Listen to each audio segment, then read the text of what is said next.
Fun fact, even though there is no Royal Mail in Malta, it's called Malta Post, they use the same post boxes like in England. So I'm gonna mail some postcards.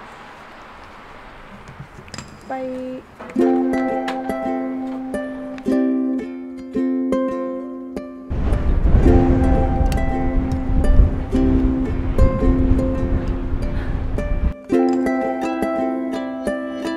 Today's a sunny day in Malta. Okay, super windy and wet. So we decided to go from Valletta to Birgu, which is easy. You can take the bus A2 is the bay, and the bus is called 2, and it takes like 20 minutes to go there. Birgu is on the east side of the Grand Harbour, and I'm gonna check out what it is.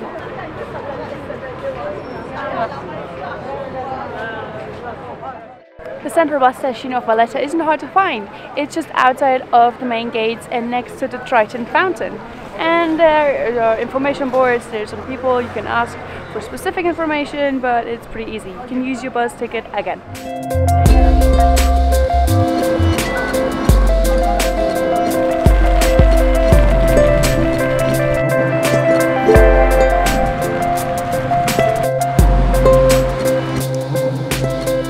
Got off at the bus stop Golija near Birgu to see the Church of Immaculate Conception, but of course it is closed because it's lunchtime, and it appears that churches in Valletta, Birgu and generally in Malta are closed until like 4 p.m. I don't know why.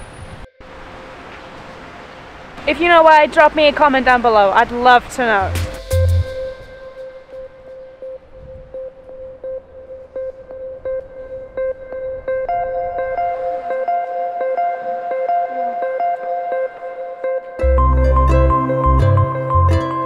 The streets of Birgu are super cute. The doors are super colorful, there's lots of iron wrought balconies, and there's little details which are religious in nature. There's Virgin Mary with the baby Jesus on all of the doors, between the little doors. You should just keep a look out. And also check out the doorknobs. They're very Malta.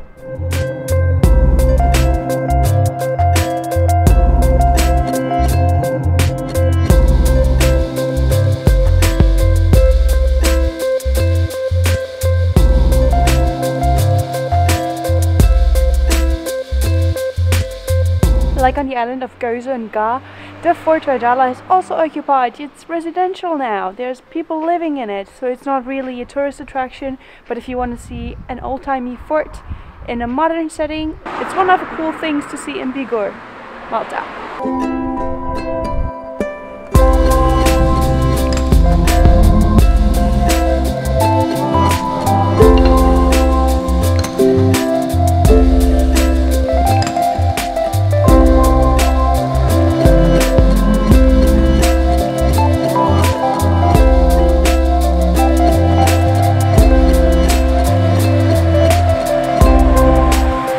The Inquisitor's palace, because there were multiple generations of Inquisitors living here from 1574 to 1798.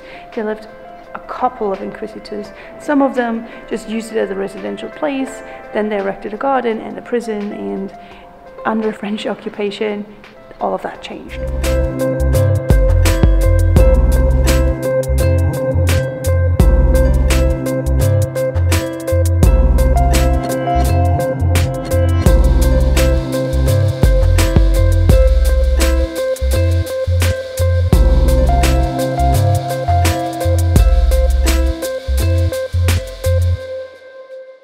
All in all, there were 61 Inquisitors here, and 2 of them became Pope, namely Pope Alexander VII and Pope Innocent XII.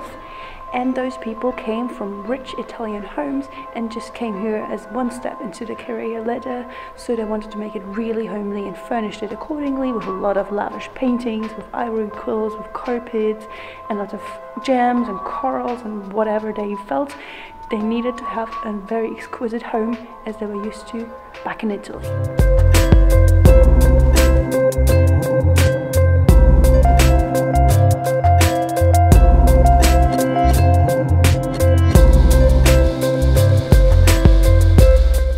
So what do people have to answer for to the Inquisitors? willful one, witchcraft. For instance, in 1625, 40 witches were put on trial for 3 years because, well, they were casting spells and were suspicious beings, so they had to be sent to exile and had to go to communion 4 times a year for 4 years to be cleared of their sin. Also, a lot of Muslim slaves were said to be magical, saying they wrote down sheets to prepare love potions or create these paper hats with Arabic sayings on them to make headaches go away, for instance. They were also denounced. People who were accused had to go in front of a trial where they could denounce themselves, listen to the Inquisitor, where they can realize they need to denounce themselves or others, and then they were put on trial. They were witnesses, they were lawyers, and then their sentence fell. If they didn't obviously want to speak the truth and they were obviously lying, or there was reason to think that they needed to be tortured to give some more information, more evidence or whatever, then they were put in the torture chamber. This one is where they had to tie their hands behind their back and then they were hung from the ceiling. This one is where they were stretched with their arms, and this one is where they had to sit with this metal between their legs, and this was super painful, obviously, because it was torture, and there was a doctor at hand who would say that they were still healthy enough to sustain all of this brutal measurement. Yeah, and this is where they were laid to rest, I guess, after all of this brutality was over.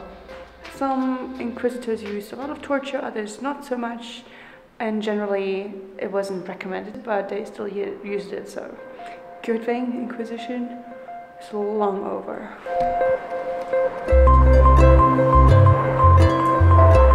So one popular sentence was prison.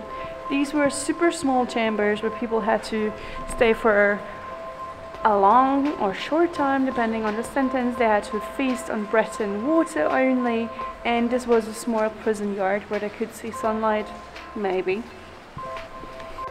Despite all the torture, the idea was not to kill people. The sentence of death was rarely pronounced.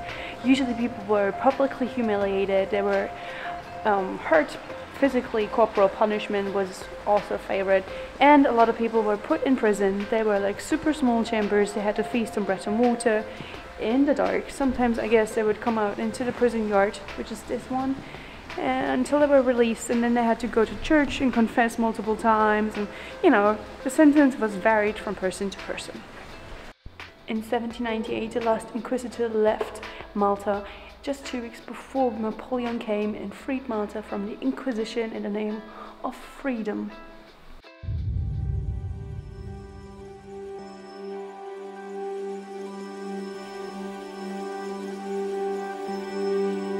The main dish in Malta isn't anything seafood related, which is surprising, but instead it is rabbit. So I decided to go for fried rabbit. There's also rabbit stew and rabbit on spaghetti, which I've also had, and it's nice. So let's see what fried rabbit is like. Okay, honestly, my verdict about rabbit meat in Malta, it's nice, but it's not overwhelming. It's pretty similar to chicken, but it's much more tasteless. Not in a bad way, it just doesn't have a lot of its own taste, really. The texture is really nice, so yeah. If you don't like a lot of meaty flavors, then this is for you. There's also another place which you have to visit when you're in Malta, which is Fort St. Angelo. It's right behind me. You can get a combined ticket for the Inquisitor's house, for Fort St. Angelo, and for the Maritime Museum, which is actually a really good deal, even if you just want to go to the Inquisitor's house and the fort.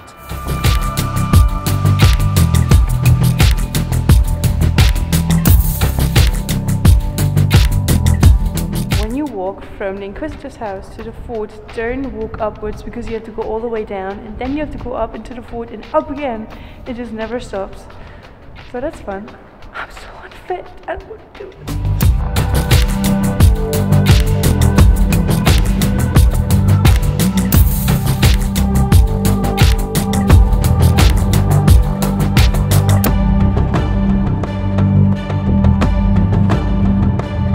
Fort St. Angelo is the most important fort for all of Malta because it's the best strategic placement. It's not the biggest nor the oldest fort in Malta, but it has always been key to keeping power over Malta, and depending on whoever was in charge at the moment.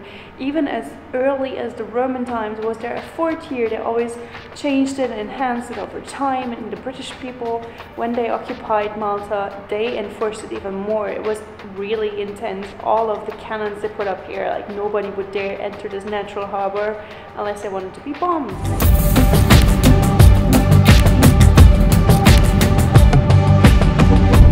The best place to have an amazing view over the harbour, so I'm now gonna go up even though it's raining and super windy, but I want to see it.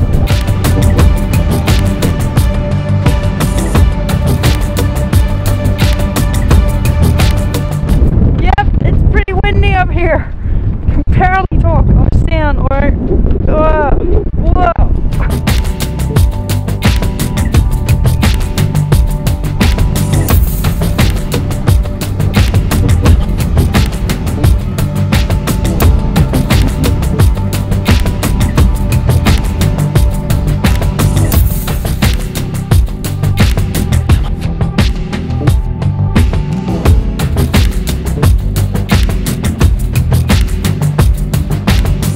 Traditionally, like the rest of the buildings in Malta, the fort was made entirely out of stone, but as soon as the British people arrived here and took claim to Malta, they introduced steel constructions to fortify it even more and make the constructions much more solid. However, that didn't help in World War II when Fort St. Angelo took a heavy hit and the entire gate area was completely destroyed.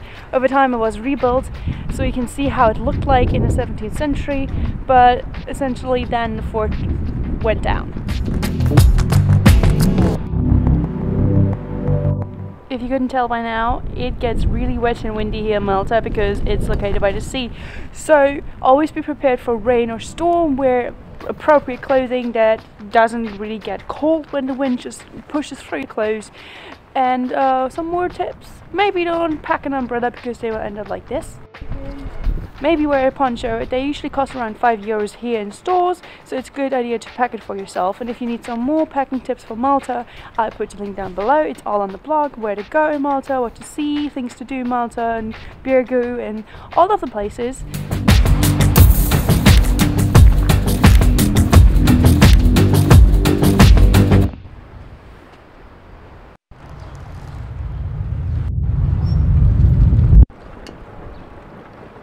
And this was Birgu, also known as Vittoriosa. It's a beautiful little city next to Valletta in Malta, and you should go and see it for at least one afternoon because there's just so much to see.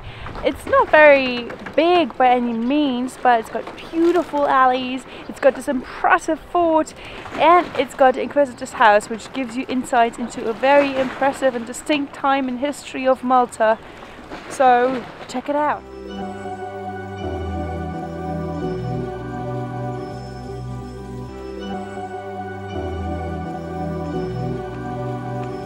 With that, I conclude my video about Birgu or Vittoriosa in Malta, and I hope you liked it. Give me a thumbs up if you did, and subscribe and follow for more videos because there is an entire series I'm doing on Malta, where to go, things to see in Malta, so check that one out and stick around, stay travel-tastic, and bye! There's also a small exhibition about cribs in Malta because they're a typical Maltese Christmas tradition. They have been common since the mid-20th century, and people have made it a hobby to put up these elaborate or maybe even smaller versions from the 8th of December to the 6th of January.